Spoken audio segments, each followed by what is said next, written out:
睡眠的品质有改善，效果呢越来越好。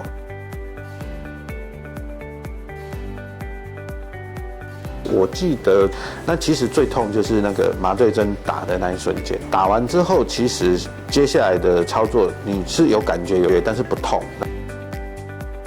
我是有谦要来跟大家分享手术的感受跟经验。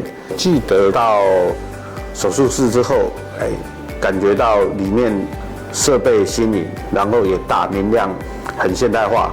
搭配的护理人员呢，技术很好又亲切，就是让你的情绪相对稳定安定。